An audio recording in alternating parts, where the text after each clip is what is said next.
hello friends, welcome to cooking style channel. இந்த வீடியோல ரொம்பவே சூப்பரான ரெசிபி, அத வந்து பீர்க்கங்காய் பொரியல தான் ரொம்பவே ஈஸியா குயிக்கா எப்படி செய்யறதுன்னு பார்க்க போறோம். இது வந்துட்டு ரொம்பவே சிம்பிளான மெத்தட், சிம்பிளான ரெசிபி தான். ஆனா இதோட டேஸ்ட் மட்டும் ரொம்பவே சூப்பரா இருக்கும். இது வந்துட்டு நீங்க ரோட்டி, சப்பாத்தி இல்ல தோசை அதோட சைடு டிஷ்ஷாவ ரைஸ் கூடயும் சாப்பிட்டா ரொம்பவே சூப்பரா இருக்கும். சோ மிஸ் பண்ணாம நீங்களும் வீட்ல ட்ரை பண்ணி பார்த்துட்டு இந்த ரெசிபி உங்களுக்கு எப்படி வந்துச்சுன்னு என்னோட ஷேர் பண்ணுங்க. இப்போ இந்த ரெசிபி எப்படி செய்கிறதுன்னு பார்க்கலாம். நான் வந்து ஒரு 1/2 kg பீர்க்கங்காயை மேலே இருக்கிற தோலை திருகி இது போல் கட் பண்ணி அலசி எடுத்து வச்சுன்னு இருக்கேன். அது கூடவே ஒரு மீடியம் சைஸு வெங்காயத்தை கட் பண்ணி வச்சுன்னு இருக்கேன். 2 மீடியம் சைஸு தக்காளியை இது போல் சின்ன சின்னதாக நறுக்கி வச்சுருக்கேன். ஒரு 2 டேபிள் ஸ்பூன் தேங்காயை திருகி வச்சுன்னு இருக்கேன். 1 டேபிள் ஸ்பூன் புதினா எடுத்து வச்சுன்னு இருக்கேன். 1 டேபிள் ஸ்பூன் கொத்தமல்லி, 2 துண்டு கருவேப்பிலை, அது கூடவே 1 டேபிள் ஸ்பூன் வேர்க்கடலையை நான் ரோஸ்ட் பண்ணி எடுத்துன்னு இருக்கேன். 1 டீஸ்பூன் இஞ்சியை திருகி எடுத்துன்னு இருக்கேன். 1 டீஸ்பூன் சீரகம், 1 டீஸ்பூன் கடுகு எடுத்துன்னு இருக்கேன்.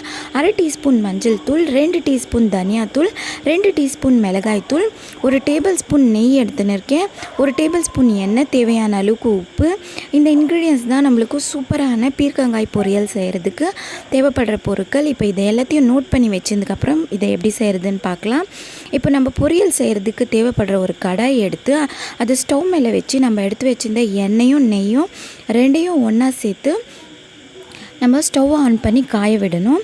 இது காய ஆரம்பித்ததும் நம்ம 1 டீஸ்பூன் திருகி வச்சுருந்த இஞ்சியை சேர்த்துக்கணும். இப்போ இஞ்சியை வந்து ஒரு 30 செகண்ட்ஸ் நல்லா எண்ணெயிலேயே ஃப்ரை பண்ணிக்கணும்.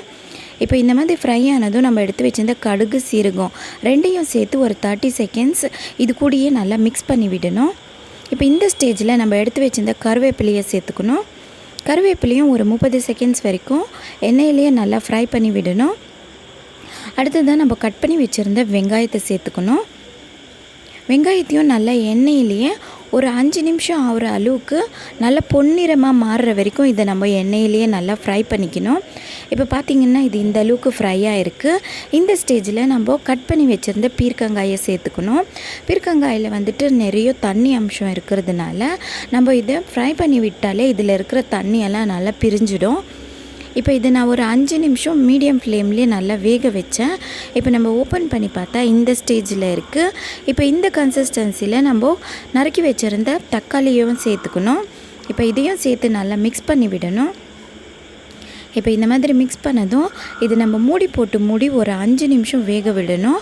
பீர்க்கங்காயும் தக்காளியும் ஒரே மாதிரி இருக்கிறதுனால இது ரெண்டும் ஒரே தடவை வேகும்.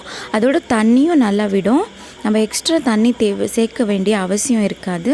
இப்போ நான் ஒரு தடவை நல்லா மிக்ஸ் பண்ணி விட்டு இதை ஓவராலாக ஒரு 5லேருந்து 6 நிமிஷம் நான் ஹை ஃப்ளேம்லேயே வேக விட்டுருக்கேன். அதோட நான் கரண்டியில் இந்த மாதிரி 1-2 தக்காளியும் 1-2 பீர்க்கங்காயும் ஸ்நாஷ் பண்ணியிருக்கேன்.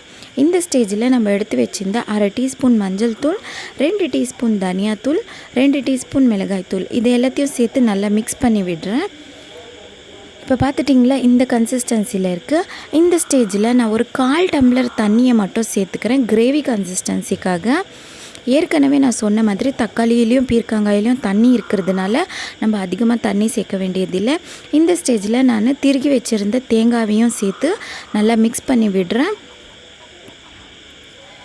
இப்போ பார்த்திங்கன்னா இந்த ஸ்டேஜில் நம்ம புதினாவை சேர்த்துக்கணும். இந்த மாதிரி பொரியலில் புதினா சேர்த்துக்கிறதுனால இது ஒரு டிஃப்ரெண்ட்டான ஃப்ளேவர் கொடுக்கும். சாப்பிட்றதுக்கும் ரொம்பவே டேஸ்ட்டாக இருக்கும்.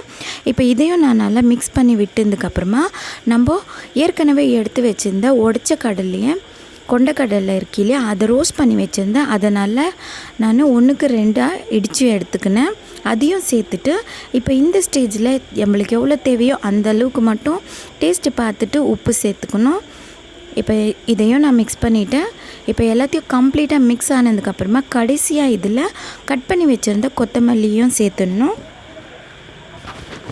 இப்போ இதையும் எல்லாத்தையும் நல்லா நம்ம மிக்ஸ் பண்ணி விட்டுட்டு இதை நம்ம மூடி ஒரு 5 நிமிஷம் சும்மா அப்படியே ஃப்ளேம்லேயே விடணும். இப்போ பார்த்தீங்கன்னா இது இந்த அளவுக்கு ப்ரிப்பேர் ஆகிடுச்சு. 5 நிமிஷம் கழித்து நான் ஸ்டவ் ஆஃப் பண்ணிவிட்டேன். இப்போ நம்ம இதை சுட சுட சர்விங்காக எடுத்துக்கலாம். நான் வந்துட்டு ரவா ரொட்டி செஞ்சுருந்தேன், அது கூட காம்பினேஷனாக சேர்த்துக்கிறேன். நீங்கள் எந்த ரொட்டிக்கு வேணாலும் இதை காம்பினேஷனாக எடுத்துக்கலாம். டேஸ்ட்டு ரொம்பவே சூப்பராக இருக்கும். ஸோ இந்த வீடியோ உங்களுக்கு பிடிச்சிருக்கோன்னு நம்புகிறேன். என்னோடய வீடியோ பிடிச்சிருந்தா இந்த வீடியோவை லைக் பண்ணுங்கள், உங்களோட ஃபேமிலி அண்ட் ஃப்ரெண்ட்ஸோடு ஷேர் பண்ணுங்கள். நீங்கள் இன்னும் என்னோடய சேனலை சப்ஸ்கிரைப் பண்ணலைன்னா மறக்காமல் சப்ஸ்கிரைப் பண்ணிவிட்டு பக்கத்தில் இருக்கிற பெல்லையும் ப்ரெஸ் பண்ணிவிடுங்க. தேங்க்யூ ஸோ மச் ஃபார் வாட்சிங்.